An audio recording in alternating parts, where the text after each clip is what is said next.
Hello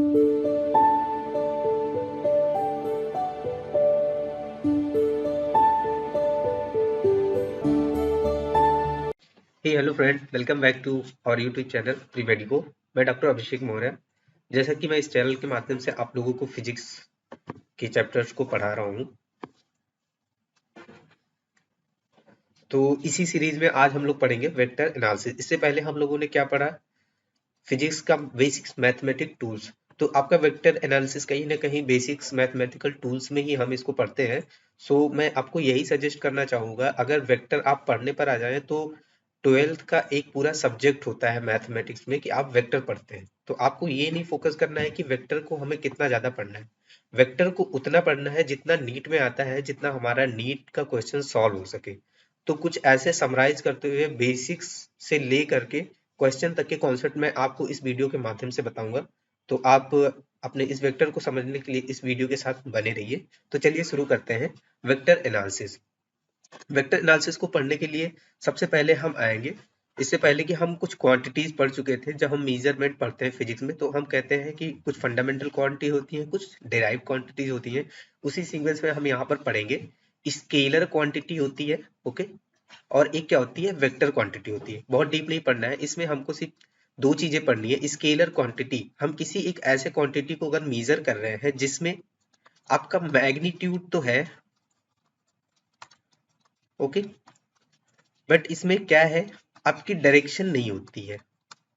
simply हमेशा बहुत आसान है, हम लोग पढ़ते भी हैं हमेशा यही सारी चीजों को कि वेक्टर और मैग्नीट्यूड, ठीक है। तो इसमें जब भी कोई स्केलर क्वांटिटी हम पढ़ने जा रहे हैं तो उसमें हम कहते हैं कि हमारे पास क्या नहीं होता है, उसमें मैग्नीट्यूड होता है और डायरेक्शन नहीं होता है। फिर बात आ जाती है मैग्नीट्यूड क्या होता है, डायरेक्शन क्या होता है। जैसे मान लीजिए आप किसी भी सबस्टेंस को, किसी भी पदार्थ को नापने के लिए जा रहे हैं। अब मान लीजिए अगर आपके पास मास है, मास को मैंने मान लिया कि आपके पास, आप क्या मेजर करने जा रहे हो, शुगर, ठीक है। आपने शुगर को तराजू पर रखा और आपका शुगर कितना है, 1 kg है। तो ये जो पदार्थ की मात्रा, ये जो क्वांटिटी होती है ना, 1 2 3 किलो 4 किलो 5 किलो, ठीक है, इसी चीज को हम लोग क्या कहते हैं, मैग्नीट्यूड। मैग्नीट्यूड मतलब क्या होता है, किसी भी चीज की मात्रा को जो हम नापते हैं। फिर डायरेक्शन क्या होता है, डायरेक्शन क्या होता है, जब भी कोई ऐसी फिजिकल क्वांटिटी को हम नाप रहे हैं जहां पर आपको ये निर्धारित करना हो कि जिस भी क्वांटिटी को हम मेजर कर रहे हैं वो किस दिशा में जा रही है, उसका कोई डायरेक्शन है, ऊपर है, नीचे है, दाएं है, बाएं है, ईस्ट वेस्ट नॉर्थ साउथ। अगर ऐसी कंडीशंस कहीं भी बनती है तो उसी चीज को हम क्या कहते हैं, डायरेक्शन। लेकिन फिर हमको ये समझना चाहिए कि हमेशा जरूरी नहीं कि हम किसी भी चीज नाप रहे हैं तो उसमें डायरेक्शन ही होना चाहिए। अब जैसे मान लीजिए आप 1 kg चीनी लेने दुकान पर गए, तो आपको किससे मतलब है, सिर्फ 1 kg चीनी ही तो चाहिए। आपको इससे क्या मतलब है कि उसकी हम दिशा निर्धारित करने जाए कि किधर 1 किलो चीनी लेनी है, किधर 1 किलो चीनी नहीं लेनी है। मतलब बेसिक्स ऐसे बता रहा हूँ, ठीक है। तो स्केलर का मतलब ये होता है, सिर्फ आपको मैग्नीट्यूड से मतलब होता है, डायरेक्शन क्या होता है वो उसमें मेंशन नहीं होता है। तो इसी के सीक्वेंस में इसके कुछ एग्जांपल्स भी होते हैं, ठीक है। जैसे अगर मैं कह दूं मास हो गया, डिस्टेंस हो गया, एंड एनर्जी। अगर हम कोई वर्क कर रहे हैं, ओके, तो ये सारे इसके एग्जांपल्स हो गए। अब अगर आप वर्क कर रहे हैं बेटा, एनर्जी आपके पास, डिस्टेंस है और मास है, ऐसे और भी कई सारे एग्जांपल्स होंगे जो आप अपनी बुक से पढ़ेंगे। तो इसी चीज को हम क्या कहते हैं, स्केलर क्वांटिटी। जैसे कि मास को नापने के लिए हमें बिल्कुल भी डायरेक्शन की जरूरत नहीं होती है, डिस्टेंस को नापने के लिए भी हमको डायरेक्शन की जरूरत नहीं पड़ती। ऐसे एनर्जी एंड वर्क डन जो होता है उसके लिए भी हमको डायरेक्शन की जरूरत नहीं पड़ती, सिर्फ मैग्नीट्यूड। तो ये सिंपल सी बात होगी। अब आ जाते हैं क्या होता है हमारा वेक्टर क्वांटिटी। तो वेक्टर क्वांटिटी में हम सिंपली पढ़ेंगे, इसमें भी दो चीजें होती है बेटा। एक होता है मैग्नीट्यूड, ओके, दूसरा होता है क्या, इसमें डायरेक्शन, ठीक है। अब ये जो हमारा होता है वेक्टर क्वांटिटी, इसमें हमारा मैग्नीट्यूड भी प्रेजेंट होता है और क्या होता है, डायरेक्शन भी प्रेजेंट होता है। यानी दोनों के दोनों चीजें हमको पता होनी चाहिए अगर किसी भी क्वांटिटी को हम नापने जा रहे हैं। जैसे सिंपली ले लीजिए, अगर हम डिस्प्लेसमेंट को नापने जा रहे हैं, डिस्प्लेसमेंट का क्या मतलब होता है कि अगर कोई पार्टिकल यहां से चल करके यहाँ पर पहुंचा है, इसकी एक पोजीशन यहाँ पर x1 था, इसकी दूसरी पोजीशन क्या थी, x2 थी। अगर ये पार्टिकल यहाँ से चल के यहाँ तक पहुंच रहा है, ओके, तो ये क्या है, इस पे हमें एक डायरेक्शन मिल रही है कि ये x1 से x2 पोजीशन की तरफ जा रहा है, यानी इसकी डायरेक्शन इधर की तरफ है, ठीक। तो इसी चीज को हम बोलते हैं डिस्प्लेसमेंट, ओके। तो ये होता है आपका एक वेक्टर क्वांटिटी। ओके, अब जैसे अगर मान लीजिए मैं कहूं कि ये कोई लड़का है, ठीक है, ये चल रहा है, ठीक है, ये चल करके ईस्ट टू वेस्ट, ठीक है, पूरब से पश्चिम की तरफ चल करके ये यहां से यहां पर आ गया, तो जो इसका डिस्प्लेसमेंट है बेटा ईस्ट टू वेस्ट हुआ, ठीक है। अब मान लीजिए अगर इसने कितना चला होगा, 10 मीटर चला होगा, तो ये जो 10 मीटर है बेटा, अब यहाँ पर ये डिस्प्लेसमेंट है। अब इसमें देखिए आपकी डायरेक्शन भी है, और ये जो 10 मीटर लिखा हुआ है ये आपका क्या हो गया, मैग्नीट्यूड हो गया। तो इसी सीक्वेंस में हम लोग जान लेते हैं इसके कुछ एग्जांपल्स भी, उसके बाद बाकी जो बुक्स में दे रखे हैं आप लोग आसानी से पढ़िएगा, आपको बिल्कुल समझ में आ जाएगा कि क्या होता है vector quantity and scalar quantity, ठीक है। तो अगर इस सीक्वेंस में हम बात करें तो इसका एक एग्जाम्पल हो जाता है डिस्प्लेसमेंट, ओके, वेलोसिटी,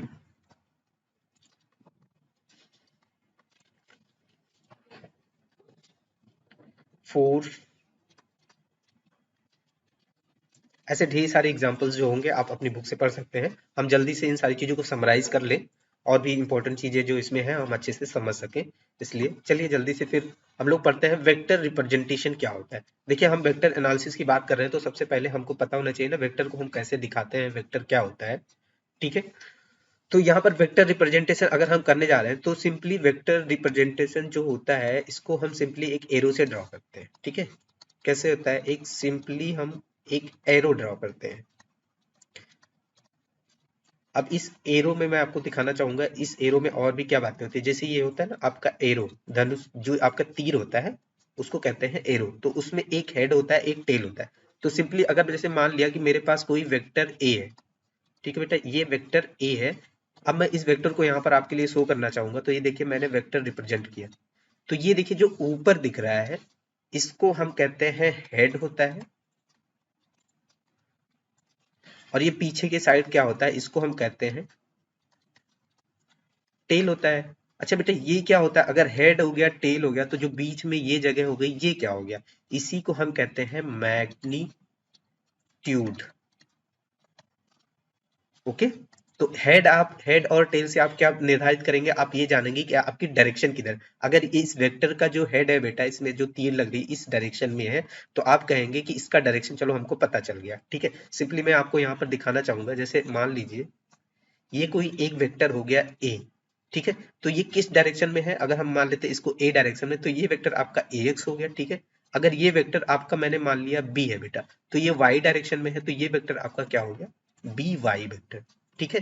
तो ये देखिए ये जो ऊपर की तरफ वेक्टर दिखा रहा है बी का मतलब वाई डायरेक्शन में है, ठीक है। और इसकी लेंथ जो दिखा रही है ये मैग्नीट्यूड होता है। अब मैग्नीट्यूड के बारे में अगर हम बात करना चाहें तो यहाँ पर मैं आपको दिखा सकता हूँ, ठीक है बेटा। जैसे अगर मैं कहूँ इसी के सीक्वेंस में एक वेक्टर बेटा ये है आपका वेक्टर ए, और दूसरा है आपका vector B.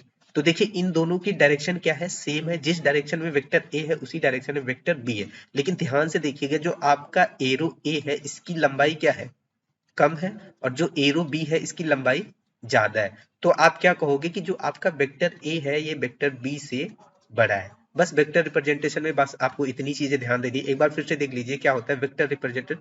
Vector representation simply क्या होता है, सिर्फ एक एरो से ड्रॉ करते हैं हम लोग, ठीक है।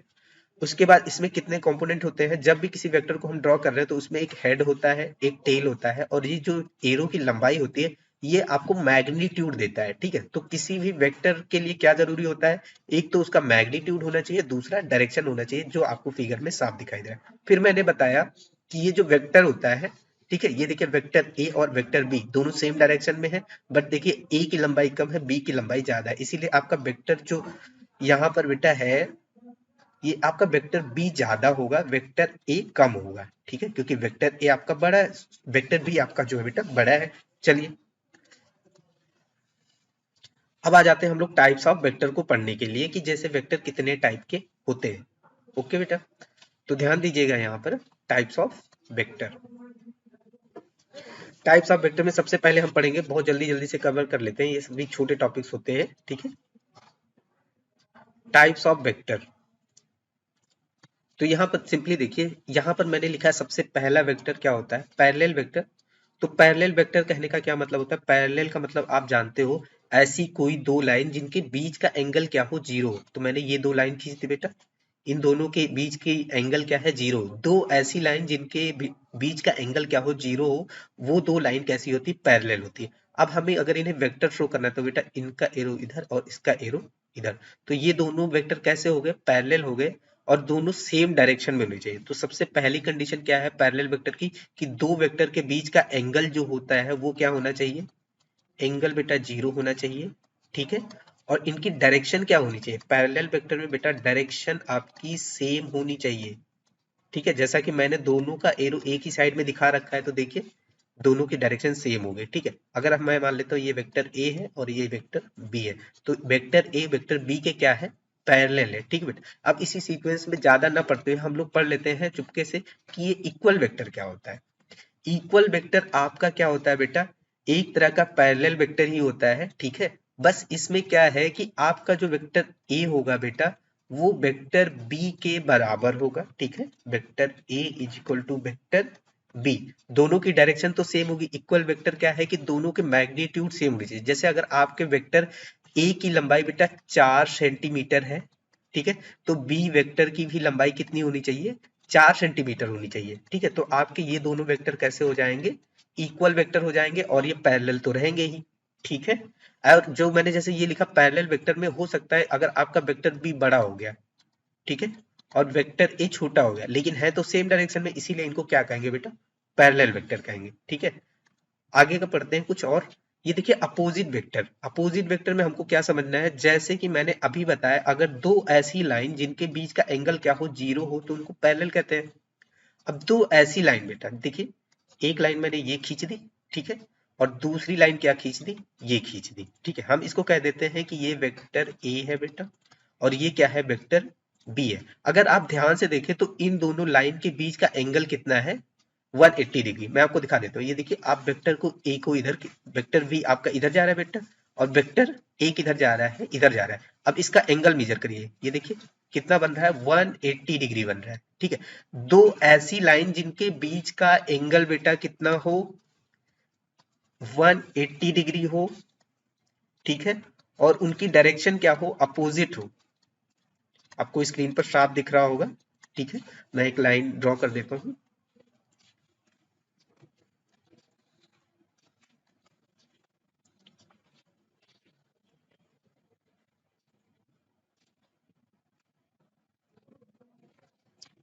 ठीक है। इसकी जो डायरेक्शन है बेटा ये कैसी है, अपोजिट है।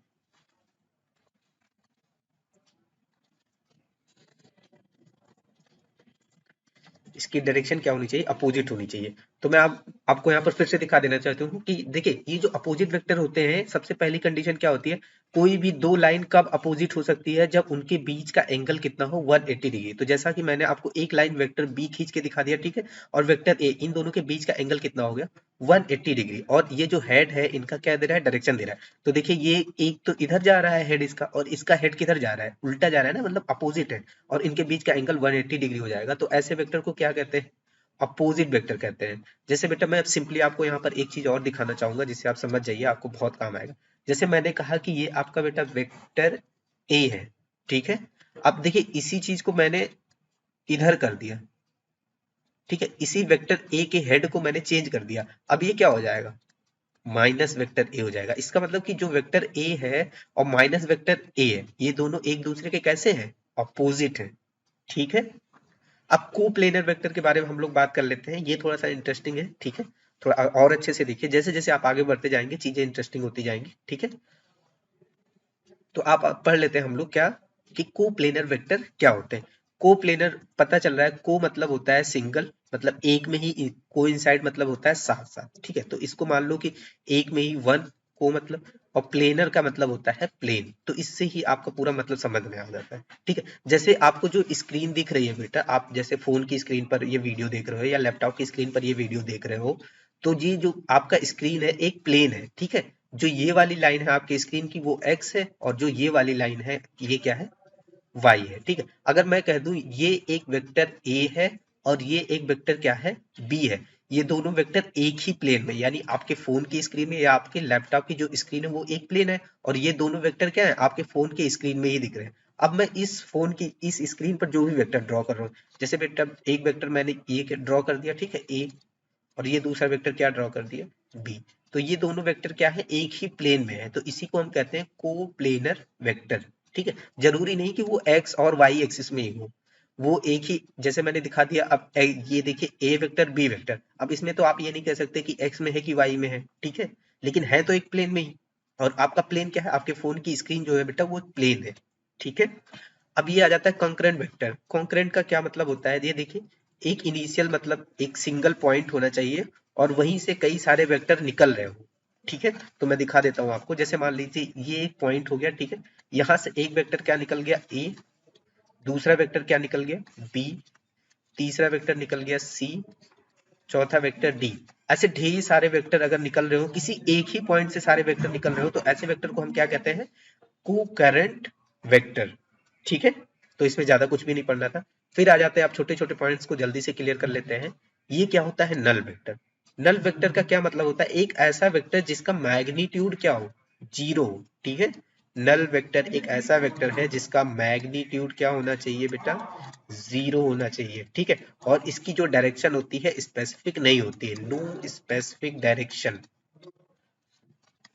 Okay, no specific direction. तो इसकी कोई भी स्पेसिफिक डायरेक्शन नहीं होती है, बस इतना ही पढ़ना है।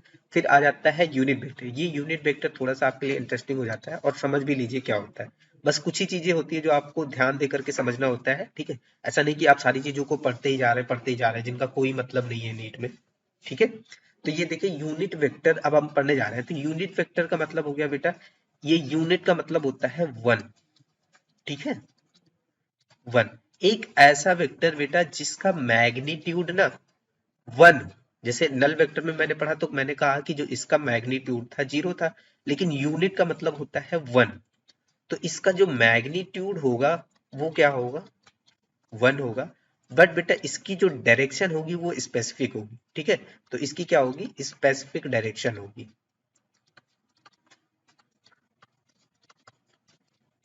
ये आप समझ लीजिए। तो ये इसकी एक स्पेसिफिक डायरेक्शन होती है, मैग्नीट्यूड क्या होता है, वन होता है, ठीक है। जैसे अगर मैं आपको यहाँ पर दिखाना चाहूँ, अगर मैं कहूँ ये कोई वेक्टर है और इस पर मैंने कैप लगा दिया। एक और जरूरी बात, ये जो यूनिट वेक्टर होता है इसको कैसे रिप्रेजेंट किया जाता है, it is represented by cap, okay. अभी तक जैसे और वेक्टर को हम रिप्रेजेंट करते थे तो किसी भी वेक्टर के ऊपर क्या लगाते थे, एरो। जैसे अगर मैंने कहा वेक्टर ए, तो इसके ऊपर मैंने क्या कर दिया, एरो लगा दिया, तो इसको वेक्टर ए कहेंगे। लेकिन अगर हम इसे यूनिट वेक्टर कहने जा रहे हैं तो उस पर एरो नहीं लगाएंगे, ठीक है। उस पर हम क्या लगाएंगे, रिप्रेजेंटेड बाय कैप। इसको ऐसे कैप बना करके, ठीक है, इसी को कहते हैं कैप। तो ये जो वेक्टर ए है, ठीक है आपका, इसी को हम कहते हैं यूनिट वेक्टर ए। जैसे ये लिखा हुआ है तो इसको हम कहेंगे यूनिट वेक्टर ए, ठीक है। किसी भी मैग्नीट्यूड कोई भी अगर आपको दिया हुआ है, ठीक है, उसके ऊपर अगर आप कैप लगा देते हो तो उसी वो क्या बन जाता है, यूनिट वेक्टर, ठीक है। तो इसको हम यूनिट वेक्टर किसी चीज को बनाएंगे कैसे, जैसे मान लीजिए आपके पास वेक्टर ए दिया हो, ठीक है, आपके पास क्या गिवन है, गिवन है बेटा आपके पास वेक्टर ए, और आपको इसको क्या बनाना है, यूनिट वेक्टर।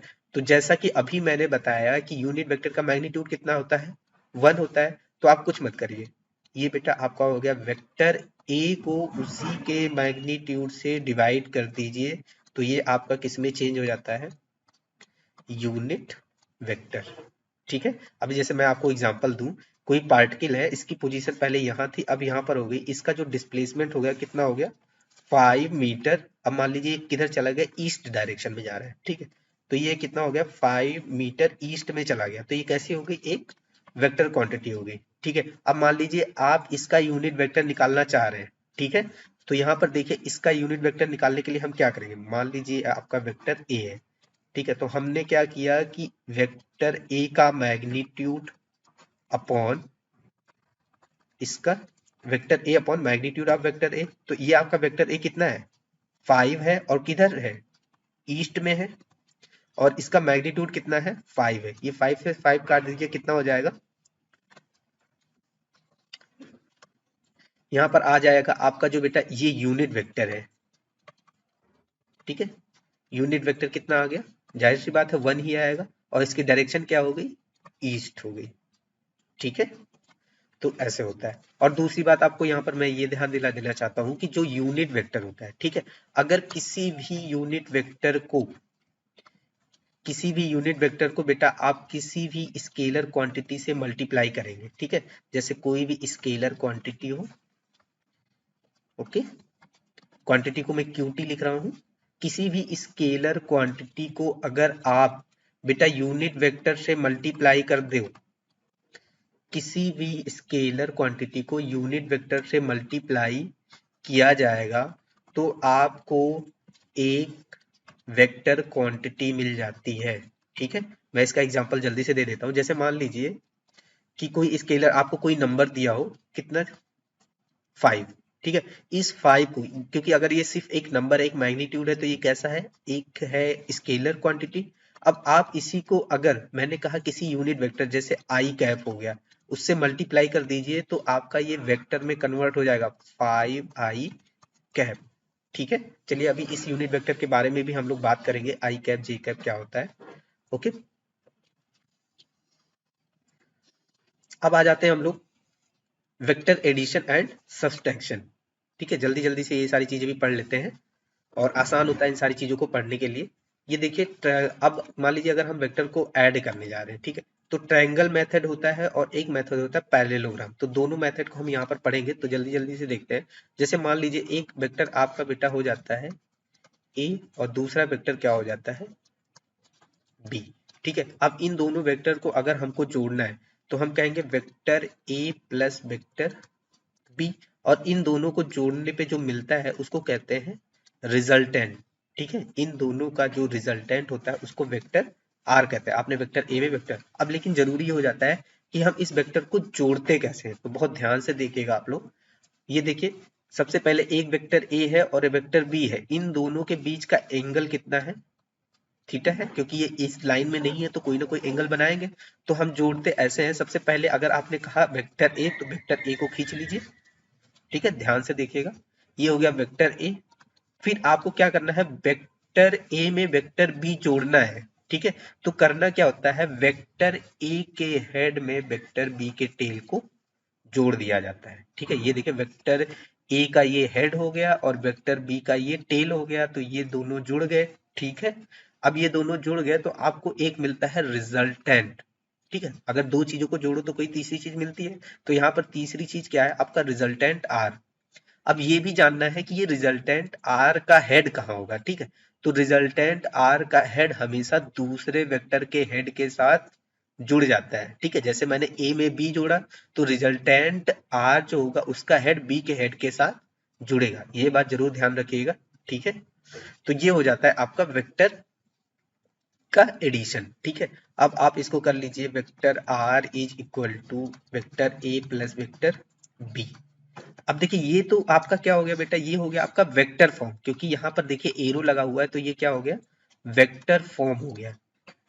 लेकिन अब मान लीजिए इसका आपको मैग्नीट्यूड निकालना है, तो मैग्नीट्यूड के लिए जो मैं कह रहा हूँ बस उतना याद रखिए, इसका मैग्नीट्यूड क्या करना होता है, आप इसका भी स्क्वायर कर दीजिए और इधर इसका भी स्क्वायर कर दीजिए, इसको सेल्फ प्रोडक्ट कहते हैं। इसकी बात अभी हम लोग करेंगे, ठीक है। तो जब हमने इसका स्क्वायर किया दोनों साइड तो हमारा ये हो जाता है बेटा, इसका आप स्क्वायर रूट हटाते हैं, ठीक है। ये देखिए मैं करके दिखा देता हूँ, ये ए का स्क्वायर हो गया, बी का स्क्वायर हो गया, plus 2ab cos theta, okay.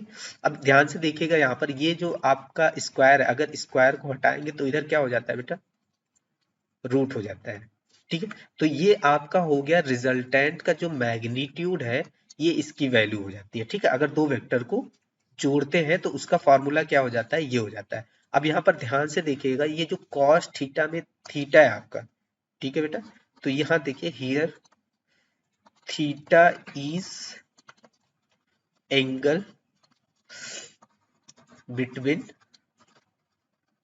Vector A and vector B. आसान है ना। अगर दो वेक्टर को आप जोड़ रहे हैं तो क्या करेंगे, पहले के हेड में, और आप देखिए इस वेक्टर को जोड़ रहे हैं तो आपको यही समझ में जाए, देखिए ए के हेड में बी का टेल जोड़ रहा है, ये देखिए ए के हेड में बी का टेल। तो जब भी आप कभी वेक्टर को जोड़ने जा रहे हैं तो आप क्या कीजिए, ए के हेड में बी के टेल को ऐसे जोड़ना है, ठीक है। ये देखिए इसका हेड ले लिया इसका, और डायरेक्शन आपको नहीं चेंज करना है, ये देखिए बी ऊपर जा रहा था, अभी भी बी ऊपर की तरफ ही जाएगा, ठीक है। और रिजल्टेंट को बी के हेड के साथ मिला देते हैं, ठीक है।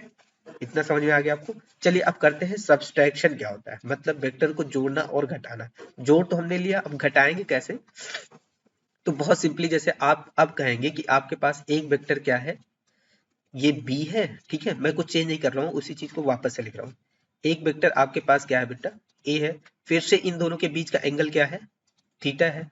लेकिन इस बारी आपको क्या करना है, आपको वेक्टर ए में से वेक्टर बी को क्या करना है, घटाना है। आपको करना है वेक्टर ए माइनस बी।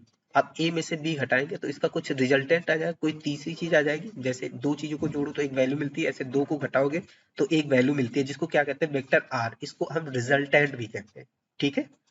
तो इसमें देखिए अब यहाँ पर ये तो वेक्टर ए हो गया, ये वेक्टर जो बी है आपका माइनस में हो जा रहा है।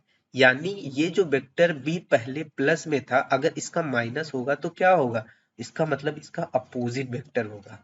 अभी हम लोगों ने पढ़ा था ना, इक्वल वेक्टर और अपोजिट वेक्टर। तो अपोजिट वेक्टर क्या होता है, अगर एक वेक्टर ये देखिए ऊपर की तरफ जा रहा है और दूसरा इसी का वेक्टर नीचे की तरफ लेकर के चले आए, तो इसी को क्या कहेंगे, अपोजिट वेक्टर कहेंगे। अब इसको घटाना है तो हम कैसे करेंगे, देख लीजिए मैंने इसका साइन अपोजिट कर दिया तो ये माइनस साइन आ गया। अब जैसे हम लोग जोड़ते थे उसी विधि से इसको करेंगे, ठीक है। ये देखिए सबसे पहले आप वेक्टर ए को खींचेंगे, ठीक है, खींच दिया। फिर मैंने क्या कहा था, ए के हेड में बी के टेल को। अब देखिए बी का टेल जो है ऊपर हो गया, हेड नीचे हो गया। तो ये देखिए जो डायरेक्शन में बी है मैं उठा करके इसको यहीं रख देता हूं आप लोग के सामने, ठीक है। ये देखिए अब तो आपको समझ में आ गया होगा। ये देखिए इसी वेक्टर को मैंने ऐसे उठा करके रख दिया, ठीक है। अब अगर दो वेक्टर को आप घटा रहे हो बेटा, तो सबसे पहली बात कि यहाँ पर एंगल क्या था, ठीक है। अब इन दोनों के बीच का एंगल हो जाएगा 180 माइनस थीटा। अगर आपको याद हो जाए तो बहुत अच्छी बात है, नहीं तो इसको भी याद करने की जरूरत नहीं होती है, ठीक है। ये थीटा है तो ये कितना बच गया, 180 माइनस थीटा। अब इसका हम डायरेक्ट फार्मूला जान लेते हैं क्या होता है। जैसे इसका भी मैग्नीट्यूड निकालने जाएंगे तो इसका फॉर्मूला हो जाएगा बेटा ए का स्क्वायर प्लस बी का square minus 2ab cos theta, ठीक है। तो घटाने पर ये फॉर्मूला बनेगा आपका, अगर आप माइनस करने जा रहे हो, ठीक है, सब्ट्रैक्ट कर रहे हो तो ये फॉर्मूला बनता है, और जोड़ने जा रहे हैं तो आपका ये फॉर्मूला बनता है, ठीक है।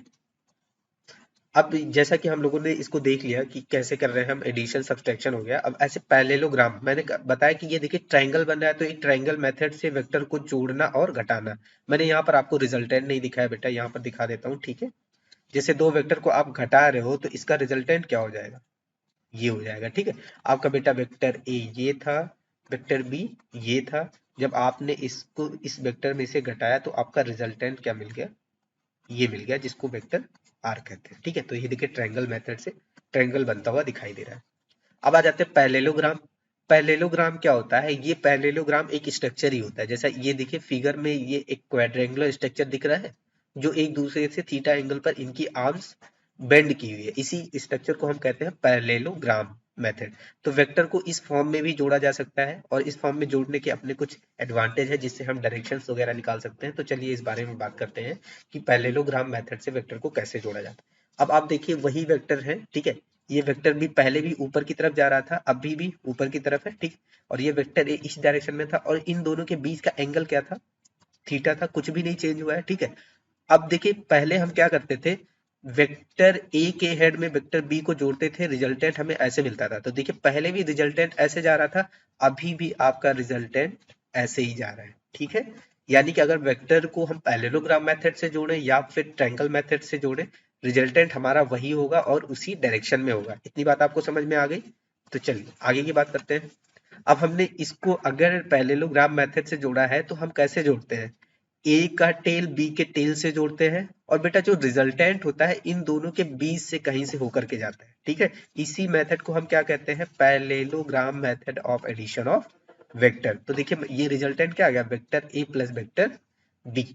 अब इसमें जो कुछ चीजें समझनी है जल्दी से हम समझ लेते हैं। जैसा कि हम पता ही चल गया कि अगर ए और बी को हमने पैरेललोग्राम मेथड से जोड़ा तब भी हमारा रिजल्टेंट क्या होगा, यही r is equal to vector A plus vector B, ठीक है। अब इसका मैग्नीट्यूड निकालने की बात आती है तो फिर से वही बात हो जाएगी कि वेक्टर ए का स्क्वायर प्लस बी का square plus 2ab cos theta, ठीक, सिंपल है।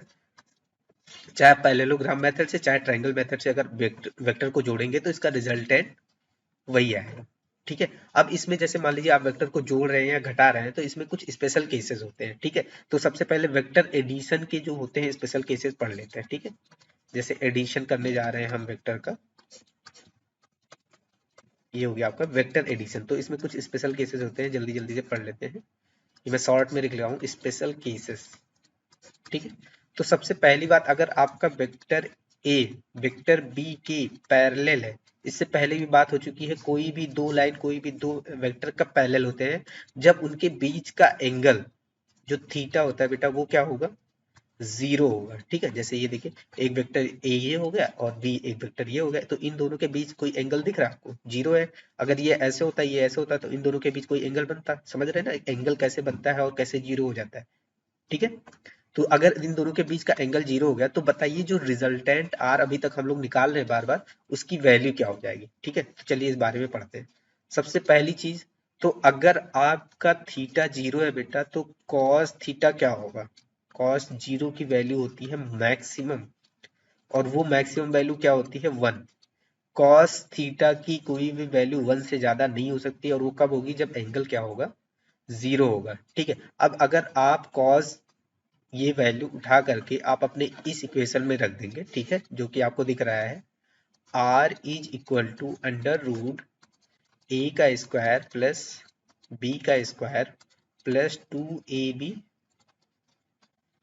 Cos theta. ठीक है, अब आप इसे सॉल्व करके देखिए, कॉस थीटा की वैल्यू यहाँ पर क्या है, जीरो है, कॉस जीरो की वैल्यू आप यहाँ पर क्या रख देंगे, वन कर देंगे। ठीक है, जब आप इसे वन कर देंगे, तो देखिए आप आसानी से देख सकते हैं, ब्रैकेट के अंदर क्या दिख रहा है, ए का स्क्वायर प्लस बी का स्क्वायर प्लस 2ab।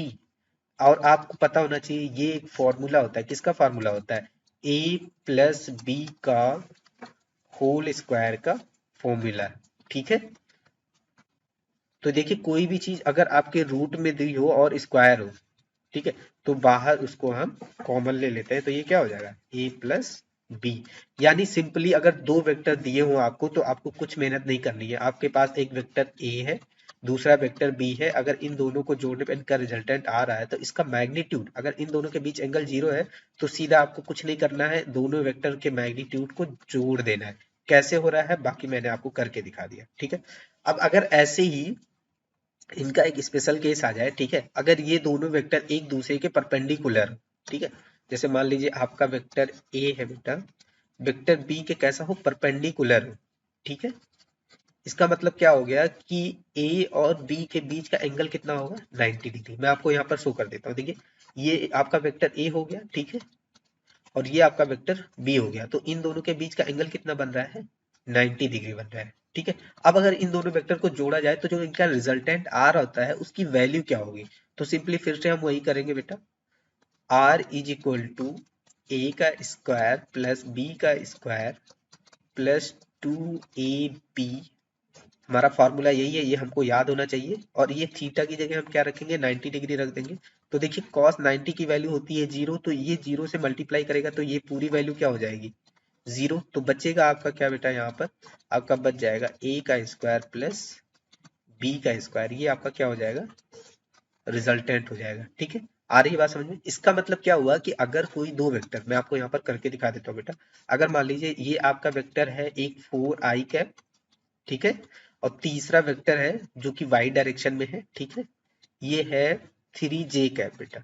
ठीक है, आप देख रहे हैं ये दोनों वेक्टर एक दूसरे से कितने एंगल पर है, 90 डिग्री पर। अब आप इसका रिजल्टेंट निकालना चाहेंगे, तो क्या हो जाएगा, अंडर रूट ए का स्क्वायर, मतलब मान लीजिए ये जो वेक्टर ए है 4 है, और जो वेक्टर बी है वो क्या है, 3 है।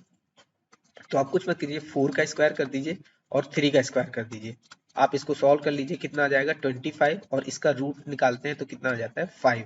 यानी दो वेक्टर जो एक है 4i कैप और 3j कैप, दोनों एक दूसरे से 90 डिग्री बना रहे हैं, अगर इन दोनों को जोड़ दिया जाए तो कितना आ जाएगा रिजल्टेंट, 5।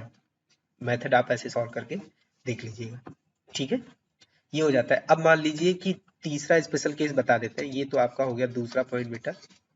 तीसरे पॉइंट में अगर हम लोग बात कर लें कि क्या हो सकता है और स्पेशल केसेस इसके, तो तीसरे पॉइंट में मैं अगर कहूँ बेटा कि ये दोनों वेक्टर, वेक्टर ए और वेक्टर बी, वेक्टर ए एक दूसरे से अपोजिट है। ये देखिए एक का एरो इधर जा रहा है, दूसरे का एरो उधर जा रहा है, मतलब अपोजिट वेक्टर हो गए। तो अगर कोई दो वेक्टर अपोजिट होते हैं तो उनके बीच का एंगल कितना हो जाता है, 180 डिग्री। ठीक है बेटा। और cos 180 डिग्री की वैल्यू होती है -1। ये कैसे आता है, इससे पहले मैंने सब कुछ पढ़ा रखा है आपको। ठीक है, ट्रिग्नोमेट्री में ये सारी चीजें कैसे निकाली जाती हैं, तो आप वो वीडियो जा करके देख लेंगे। अगर नहीं समझ में आ रहा है तो आपको सब कुछ बिल्कुल आसानी से समझ में आ जाएगा। ठीक है, तो अब देख लीजिए फिर डायरेक्ट अगर हम फार्मूला रखते हैं और अपनी वैल्यू निकालने की कोशिश करते हैं, तो ये देखिए a का स्क्वायर हो गया प्लस b का स्क्वायर हो गया -2ab cos, ठीक है, ab cos 180 डिग्री। मान लीजिए दोनों को जोड़ रहे हैं तो हमारा फार्मूला क्या होता है जोड़ने में, a का स्क्वायर प्लस b का square plus 2ab cos 180 degree. ठीक है, cos 180 डिग्री की वैल्यू अभी मैंने बताया क्या रखना है आपको, -1 रख दीजिए। देखिए ये -1 रखेंगे और मल्टीप्लाई करेगा तो ये जो -2ab है, सॉरी +2ab है, ये आपका क्या हो जाएगा, -2ab हो जाएगा। तो आपका हो जाएगा बेटा a का स्क्वायर, ठीक है, प्लस b का स्क्वायर -2ab। ठीक है, तो ये फॉर्मूला आपको पता होना चाहिए, डायरेक्ट होता है किसका, a माइनस बी के होल स्क्वायर का फॉर्मूला होता है। ठीक है, अब ये रूट के अंदर स्क्वायर है तो बाहर आने पर इसका स्क्वायर खत्म हो जाता है। ठीक है, तो a माइनस बी बाहर आ जाता है। तो इसका मतलब क्या हो गया, अगर दो वेक्टर ऐसे हैं बेटा, मैं यहाँ पर एग्जांपल देकर आपको समझा देता हूँ। एक वेक्टर आपका है 5, ठीक है, ये कितना है, आई डायरेक्शन में है, और दूसरा वेक्टर आपका जो बेटा यहीं से है, ये है -3i कैप, यानी एक आगे की तरफ है दूसरा पीछे की तरफ है। तो ये दोनों वेक्टर कैसे हो गए, अपोजिट वेक्टर। इन दोनों के बीच का एंगल कितना हो गया, 180 डिग्री। तो आपको मेहनत नहीं करनी है, आपको सिर्फ फार्मूला याद होना चाहिए। अगर दो वेक्टर एक दूसरे के साथ 180 डिग्री बनाते हैं तो जो उनका रिजल्टेंट का मैग्नीट्यूड आता है वो क्या आता है, a माइनस बी के बराबर, जैसा कि मैंने यहाँ पर दिखाया आपको। ठीक है, तो आपका क्या करिए, 5 में से 3 माइनस कर दीजिए, तो आपका जो रिजल्टेंट आ जाएगा कितना आ जाएगा, 2 आ जाएगा। ठीक है, 2i का, इसका मैग्नीट्यूड सिर्फ लिखना है तो सिर्फ 2 आएगा। ओके बेटा, तो इतनी बात अगर आपको समझ में आ गई।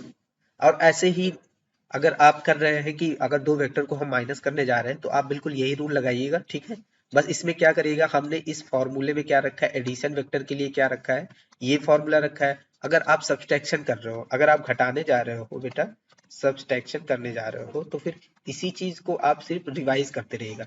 ठीक है, जैसे मैंने यहाँ पर भी इन दोनों वेक्टर के बीच का एंगल क्या रख दोगे, थीटा इज इक्वल टू 0 रख देंगे। ठीक है, फिर क्या करेंगे, हमको पता है cos 0 की वैल्यू क्या होती है, 1 होती है। अब मान लीजिए दो वेक्टर का सब्सट्रैक्शन कर रहे हैं बेटा। ठीक है, तो इसका फार्मूला क्या होता है, a का स्क्वायर प्लस b का स्क्वायर -2ab cos 0 रख देंगे यहाँ वैल्यू। ठीक है, तो अब देखिए यहाँ पर जो आप वेक्टर घटा रहे थे उसकी डायरेक्ट वैल्यू क्या है, ये 0 हो जाएगा, तो इसकी वैल्यू क्या हो जाएगी, 1 हो जाएगी।